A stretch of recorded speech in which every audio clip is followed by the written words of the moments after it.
Welcome to the 1515, brought to you by the regulatory legal experts at the Maples Group. Here, you will learn more about the latest developments in the regulatory laws of the Cayman Islands on the 15th day of every month.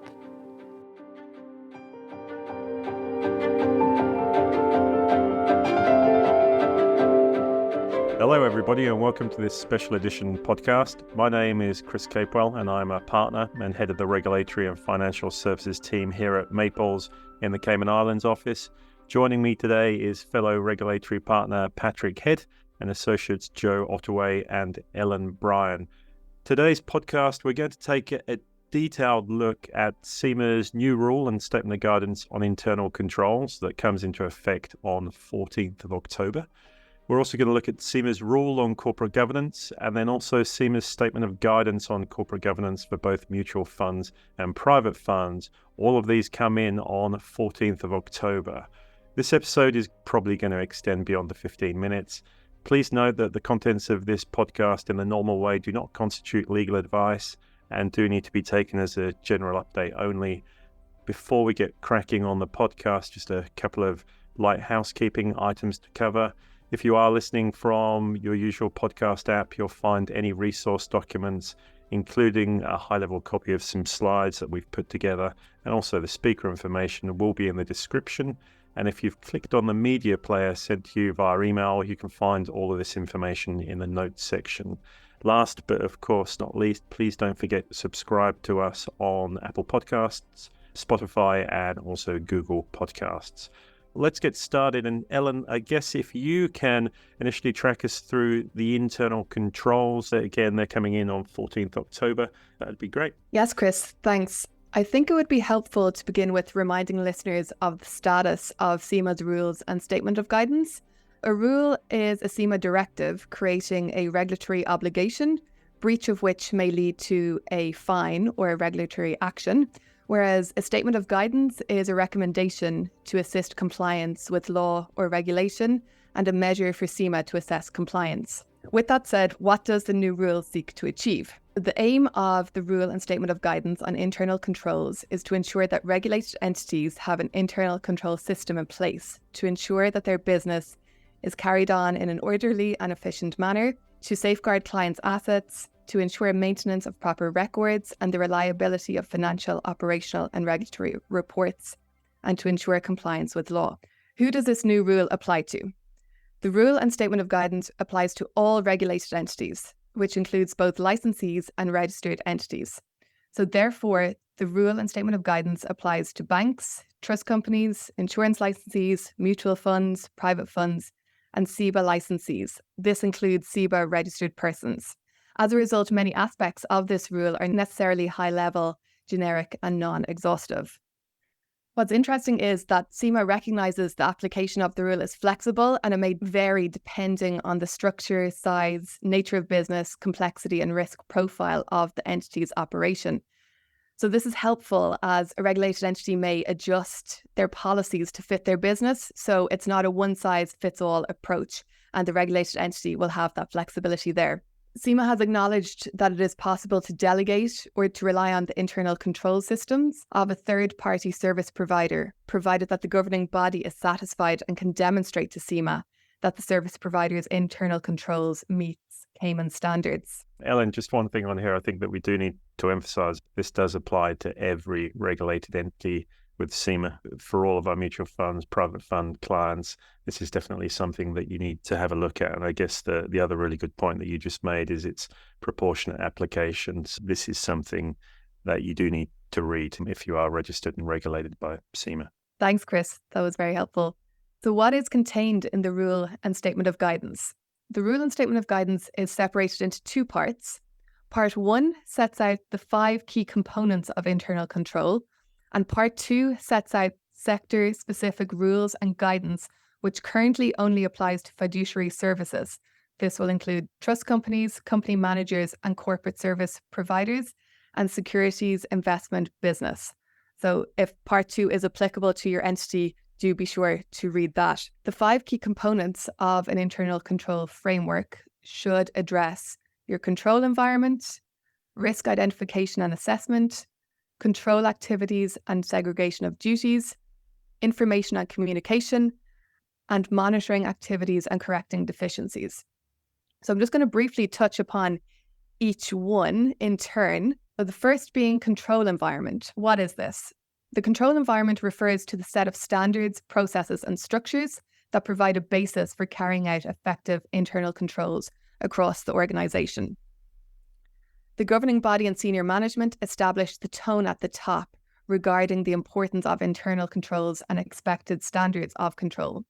And this is important as the tone at the top sets the bar. So the regulated entity must establish and document its organisational structure, including the appropriate functions, lines of reporting, responsibility, authority, and accountability. Your control environment should encompass the 3 lines of defence model.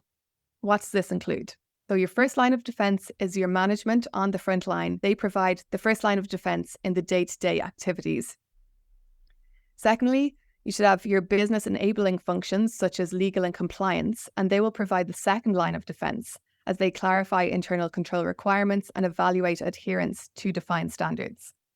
And then thirdly, you have your internal auditors, and they will provide the third line of defence in assessing and reporting on internal control. And if necessary, recommending any corrective actions or enhancement that management should consider and implement. So regulated entities are required to demonstrate a commitment to integrity and ethical values. And this really speaks to the culture within the entity and the responsibility on the governing body or senior management to promote high ethical and integrity standards. And it goes back to what I said earlier about setting that tone at the top and the importance of that. Yeah, I think that's a really good summary, Ellen, that you've just described there of all of the rules. And I know that we were all sort of at a recent industry event, and the authority did make clear that really they're focused on that setting the tone at the top. I think that obviously is more relevant where you have a regulated entity, a licensee that has a tangible functional business and has sort of operating staff and potentially senior management in place. And then, of course, there's always the broad industry question, well, how does that then apply to just, say, the investment fund sector of industry in Cayman, which, as we know, really does look at outsourcing all of its operational and sort of control aspects, given that those vehicles are not staffed. CIMA made the helpful distinction and really did emphasize that flexibility within their rules, that, these rules are written to cover what is quite a vast and sort of dynamic financial services industry within the jurisdiction. And so that each regulated entity needs to consider how these rules apply in a common sense and commercial manner to their business. And I think a key takeaway that struck me was that, everybody needs to understand the rules do apply to every entity, but CIMA made the point that if they don't fit with your business, that you then need to obviously document why that is.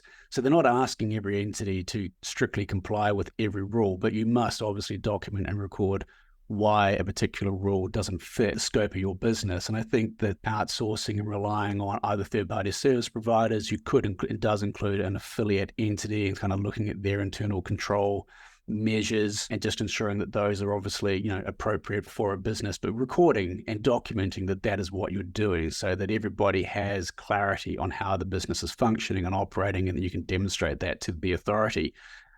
In my mind, that sort of leads to the question in terms of meeting these requirements and meeting these standards that the authority's setting. I mean, how do you assess whether that is appropriate or not? And I guess the driving question there really, Alan, is does an entity need to actually undertake a risk assessment? And if so, what's the appropriate timing for undertaking that assessment in order to sort of measure itself against these rules? Yes, thanks, Pat. In answer to your question on whether does a regulated entity need to undertake a risk assessment, the answer is yes, that a regulated entity may outsource some or all of its business functions to an outsourced service provider, and that outsourced service provider should have their own internal controls in place.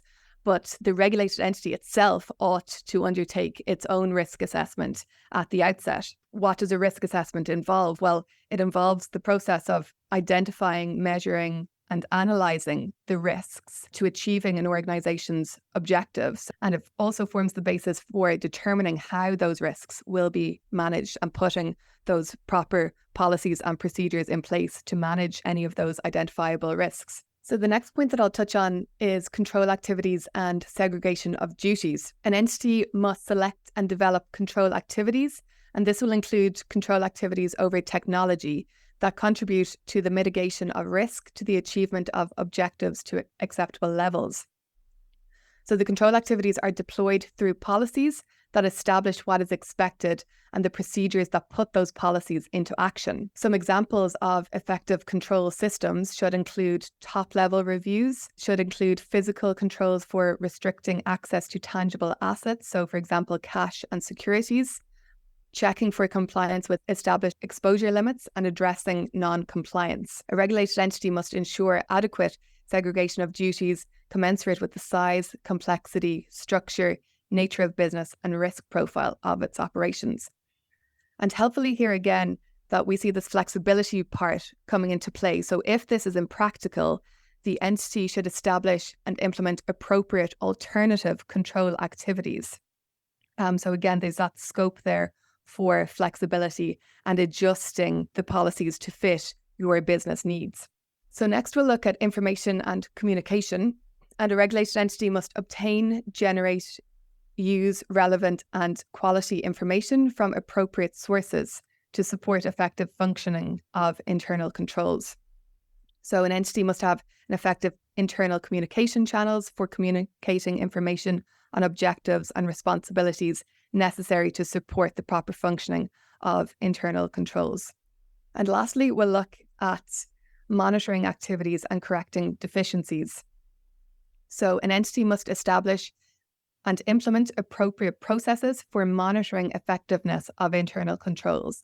And of course, these reviews should be adequately documented and reported on a timely basis to the appropriate level of management. Internal audit of internal controls should be periodically carried out by independent skilled staff, and any results or deficiencies should be reported directly to the governing body in a timely manner for corrective action to take place. A regulated entity, of course, should have adequate procedures for receiving, recording, investigating, monitoring, and resolving client complaints. Thanks, Ellen. That was comprehensive and a good summary. So what are we saying on internal controls? Is there a requirement now to have an internal controls policy? Thanks, Chris. The rule doesn't specifically say that you need to put in place an internal controls policy. We have received different requests from different clients depending on the nature of their business and their needs, in the sense that you'll take the approach, this holistic approach, and look at what the needs are for your regulated entity and to document those policies and procedures in place so that if you are ever inspected, that you can point to those policies and that you have those in place. Thanks, Ellen. To the extent that you do have any existing policies, I guess, for an affiliated entity, then you're able to bolt onto those as well, assuming that you've documented that that's the approach you're taking. Is that correct? That's correct, Chris. Yes. Yeah. Okay. Pat, probably given your fund's background on this, takeaway for me, I guess, is how is all this going to apply to our private funds and mutual funds, most of which are unstaffed? Yeah, I think that's a really interesting point, and one that industry and listeners kind of want to drill down on. Again, sort of harking back to this flexibility point and looking at the sort of commercial realities of how investment funds operate in the islands, and the fact that they have their operators, but really then do not have staff, they don't have senior management, and they're looking to outsource a lot of the functionality. I mean, I think in that context, the overlap, if you will, on sort of an Venn diagram really of the intersection for internal controls and with the corporate governance rule and framework that I know we're about to sort of move on to, I think comes back to the sort of amorphous concept of, you need to be able to walk the talk. You need to look at whether you do have documented policies and procedures in place and whether that can be, I think, for internal controls, can be baked into and part of your corporate governance framework document, where there is obviously a hard requirement to have a documented policy. So in a fund context, I think you can sort of address a lot of these, what are functionally, I think, risk points and risk mitigation measures under the internal controls rules within that policy. It's a case of, once you have that policy in place, it's then actual implementation of that policy, ensuring that, if you adopt a policy, then you must follow it. It's then, I think, a third leg of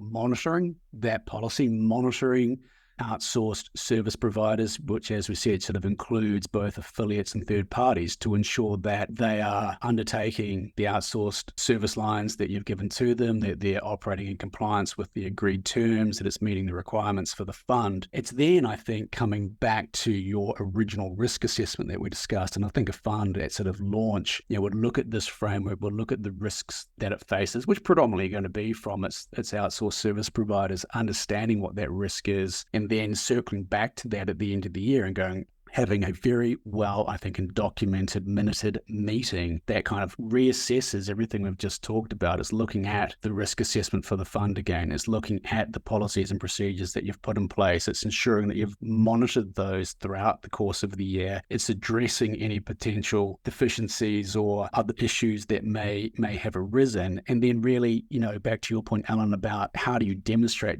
this? Again, it is through the documentation. So I think this is where having, as I mentioned, a very comprehensive set of board minutes is critical, because I think that is what then ties together this entire amorphous sort of concept of how do you apply internal controls to a fund that's outsourced everything. And I think that is really the answer. It's each of those limbs all brought together by the board, conducting its annual review and assessment, and then documenting the outcomes. It makes sense. Thanks. I agree with all of that. And it brings us on nicely to Joe, and the corporate governance is a key component of the internal controls is going to be embedded in part of the corporate governance. So Joe, do you want to crack on and tell us about the new rules and revised SOG on corporate governance? Absolutely. The new rule on corporate governance applies to all regulated entities, so that includes regulated mutual and private funds. In addition to the new rule, there are two standalone statements of guidance on corporate governance. First, there's an existing statement of guidance that listeners might be aware of, which applies to all regulated entities other than regulated funds. And this statement of guidance has been in place since 2016 and it has not been revised. Secondly, there's a specific statement of guidance on corporate governance for regulated mutual funds and private funds. Now, this statement of guidance is also not new. The previous statement of guidance on corporate governance for regulated mutual funds has been in place for almost 10 years. However, it has now been revised, and the primary change has been the inclusion of regulated private funds. Now, in terms of the effective date, as Chris has already mentioned, the rule on corporate governance comes into effect on the 14th of October this year, but the statement of guidance is technically in effect now as it commenced on the 14th of April this year. So what does the rule require? The rule on corporate governance requires a regulated entity to establish, implement, and maintain a corporate governance framework which addresses the minimum requirements which are set out in the rule. Now, helpfully, CIMA specifically acknowledges that it's possible to delegate to or rely on the corporate governance framework of a third-party service provider or an affiliate, provided that the governing body is satisfied and can demonstrate to CIMA that the service provider's corporate governance framework meets Cayman standards. Accordingly, if your entity intends to rely on the corporate governance arrangements of a third party, we would recommend that a gap analysis be undertaken to make sure that those arrangements are fit for purpose and they meet Cayman standards. Now, the gap analysis could either be undertaken in-house, or the regulatory team here at Maples would be very happy to assist. I also think it's important to note that because the rule on corporate governance applies to CIMA's entire regulated population, CIMA has specifically acknowledged that the application of the rule is flexible. As Ellen mentioned, it's not one size fits all. And helpfully, there's a particular rule, Rule 6.2, which states that if a regulated entity is of the view that a particular rule or the application of the rule is not applicable to the entity based on its profile, and by profile I mean its size, its complexity, its structure, its nature of business, and the risk profile of its operations, the rule can be disapplied or effectively turned off, provided that the entity is able to comprehensively demonstrate to CIMA that the rule does not apply. Yeah, thanks, Joe. I think that's a really good point that you just make there. And I think that this is a point that was emphasized by CIMA, recently in sort of industry event, where if a rule doesn't fit for a particular entity, you just need to be able to demonstrate. And the way you demonstrate something is by documenting, recording in a meeting minute why a particular rule doesn't fit. It's not that the rules don't apply. They obviously do. The rules are the rules. They do apply to all entities. But it's a case of, being commercial and appropriate for your entity and going, okay, this doesn't work. or fit for these reasons, and just setting out why that is. So I think that that's quite a very common sense and helpful commercial approach. And as you rightly mentioned, CIMA have been tasked with the job to write a set of rules that covers what is a very diverse and broad financial services industry within the jurisdiction. Yeah, that's exactly right, Pat. So I think the key here would be to make sure that you document somewhere your reasoning as to why a particular rule wouldn't apply, so that if CIMA ever undertook an inspection, you could justify the approach that you've taken. Now, I don't have time to cover all the requirements of the rule on corporate governance in any detail today, but I did want to tease out a couple of themes and highlight one of the new collective duties of the governing body. So the first point that I wanted to make is the need for documentation, which I know we've already been stressing quite a bit today. When you read through the rule on corporate governance and the statement of guidance, you will notice a lot of requirements for documentation. So for example, objectives and strategies need to be documented in writing. The conflicts of interest policy needs to be documented, and regulated entities need to document the roles and responsibilities of the governing body, senior management, and also persons in control functions. This doesn't necessarily mean that you need to put in place brand new standalone policies if you already have documentation in place addressing those matters. For example, in an investment fund context, conflicts of interest will most likely already be addressed in the offering memorandum or the constitutional documents of the fund, and so nothing further is necessarily required. But to the extent that the regulated entity has nothing in place, then you'll need to put some documentation in place. Jonah, I completely agree with that. CIMA has made it pretty clear that documentation is key here. To the extent something isn't documented, then the view generally is that it didn't happen. The trick for us as regulatory and financial services advisors is to ensure that we don't become too document heavy, particularly on agendas, minutes, and that it just becomes blown out of proportion. You need to document it. It needs to be documented properly, and it needs to be relevant and appropriate to your business. A key takeaway, I know we've all just mentioned it, is documentation. Yes, that's right. So the next point that I wanted to make is that under the new rule, the governing body must hold at least one annual meeting. We're sure that our clients are already doing that, but the requirement is to make sure that you circulate an agenda ahead of the meeting and keep detailed minutes. So again, it's all about documentation here. The next point that I wanted to touch on is about delegation. So the rule on corporate governance covers a range of different types of delegation. There's outsourcing, the use of subcommittees, and also internal delegation to senior management. As regards outsourcing, the rule permits functions of the governing body to be outsourced, providing that the governing body has mechanisms in place for documenting the delegation and monitoring the outsourced functions. The rule also makes it very clear that the governing body cannot abrogate responsibilities for those outsourced functions. As regards subcommittees, the rule also specifically permits the use of subcommittees to carry out delegated functions of the governing body. But you need to be aware that where a subcommittee is to be used, it must have a documented charter of terms of reference. It also needs to maintain appropriate records, and then it needs to report back to the governing body. Lastly, as regards senior management, when the governing body delegates matters to the senior management, the governing body should ensure that appropriate policies and procedures are in place to ensure that senior management is accountable to the governing body, that senior management provides the governing body with adequate and timely information to enable the governing body to carry out their oversight functions, which would include monitoring the performance of both the regulated entity and those senior management.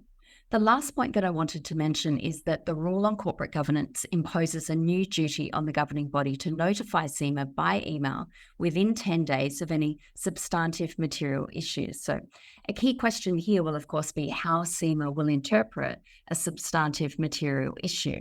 Yeah, that's a good point, Joe. I had a discussion with CIMA just on this point. There was a little bit of tension, particularly if you're in the investment fund position where there's the strict requirement under the Act to notify CIMA of material changes to a fund vehicle within 21 days. And then how does that work in the context of this new particular rule? My takeaway is that what we're talking about here with this 10-day requirement is more kind of systemic, jurisdictional, reputational issues and concerns, external events that may impact a particular regulated entity, not just funds, but any regulated entity in the sector that may also be impacting other regulated entities within the sector, and something, frankly, that CIMA needs to know about and know about quickly. So good examples would be the recent collapse of Silicon Valley Bank. Something like that, where your entity may be banking with them, that occurs, about it. It could be happening to other people as well.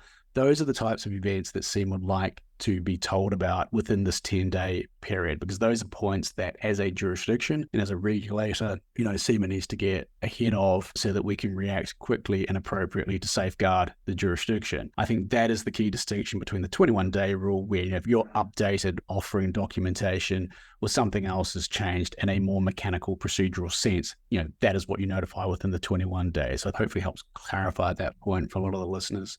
That's a really helpful insight, Pat. So essentially any issue that could have a substantive negative impact on the regulated entity would be caught by this new obligation. So finally, I wanted to quickly mention the revised statement of guidance on corporate governance for mutual and private funds. As I mentioned before, the primary change to the statement of guidance is the inclusion of regulated private funds. But the obligations that have applied to mutual funds since 2013 remain largely unchanged. You will recall that I mentioned that the rule on corporate governance is flexible and may vary depending on the fund's profile. And as I mentioned, by that I mean its structure, size, nature, complexity, and risk profile. Helpfully, the Statement of Guidance on Corporate Governance for Regulated Funds states that in a fund's context, the factors determining the fund's profile could include, but are not limited to, its assets under management, the number of investors that it has, the complexity of the structure, the nature of the investment strategy, or the nature of its operations. So, for example, if a fund is in the liquidation phase, while the rule on corporate governance would of course still apply, I think it would be justifiable to take this into account in determining the extent to which the rule would apply to that fund. So to sum up, we don't expect the new measures to have a material impact on the operations of regulated entities. However, CIMA will expect documentation to be put in place and for there to be at least one meeting of the governing body per year. Great. Thanks, Joe. Pat, similar to what I asked on internal controls, what does all this mean for mutual funds and private funds? I know Joe's been through it in a fair amount of detail, but if you could just summarize a few key bullet points for our listeners to take away. Thanks, Chris. Yeah, I think my takeaway for this is that in terms of the must-haves documentation-wise for an investment fund, it's a case of on launch ensuring that you have a corporate governance framework that is appropriate and documented in place, whether that's just an overarching policy that also may incorporate some of those internal control rules, or at least being able to identify in the rest of the funds offering documentation, etc., and constitutional documents that you've touched upon each of these requirements of the rule. I think it's a case of also having a risk assessment. Again, that could simply be a recorded discussion in a minuted meeting format, or it could, again, be a formalized documented risk assessment for the fund. I also think the outsourced service provider agreements need to ensure that the terms are compliant with the rules. There's obviously a need there, I heard, for the operators themselves to have sort of a formalized, actual documented disclosure of conflicts of interest piece of paper that needs to be recorded. And then there's obviously the annual requirement for an assessment, an assessment of the operators, that could be the directors' performance and the performance of the governing body as a whole, sort of circling back to have we met and achieved what we set out to do, the strategies and objectives for the fund at year end. So I think those are the sort of the key documented pieces of paper that you need to have in place, which really holistically leads to being all wrapped up in a nice, neat, recorded set of minutes. So having all of that minuted as well, I think would be crucial. Great. Thanks, Pat. And I think we're also just waiting on some clarity from CIMA on a couple of FAQs that got pushed through one of the industry associations, particularly with respect to funds. Is that right? Yeah, that's right. And I think that those will be very helpful because, as we've sort of said here, the rules are drafted for a very wide financial services industry, and CIMA are doing their best to address some of the more nuanced points that are buried within these rules that we haven't sort of got into a lot of detail on. So we are expecting those FAQs to hopefully come back soon, and they will be very helpful and instructive for industry as a whole. Great. So next steps for the listeners, I guess, is if you do have existing corporate governance and also internal control arrangements that you're trying to leverage, that is, of course, an option for you, then we do recommend that you do a gap analysis, have a look at these rules that we've talked about just to ensure that the existing frameworks meet current Cayman standards. If you don't have anything in place, then as Joe, Ellen, and Pat have indicated, documentation is key here.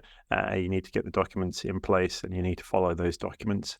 We have got significant experience on this. We're fielding a significant amount of client queries currently, so feel free to get in touch with myself, Ellen, or Joe, And I think, as Pat may have mentioned, we've sort of been drafting board agendas for a good number of clients now, which assist with the corporate governance framework, trying to do it in the way that comes across that it's sort of commercial, but also adheres to all of the requirements in the rules. So please do get in touch. We will also include some details on our affiliate Maples FS, who have a very, very sizable corporate governance team who can assist with minute taking and basically running meetings in accordance with the requirements of the rules.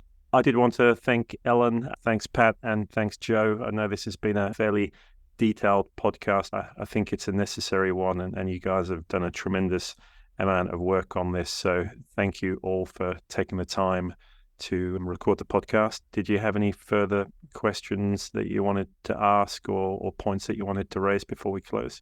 No, thanks all. I think that was a really good summary. All right. You good, Ellen and Joe? Yeah, nothing further thanks, Chris. from me.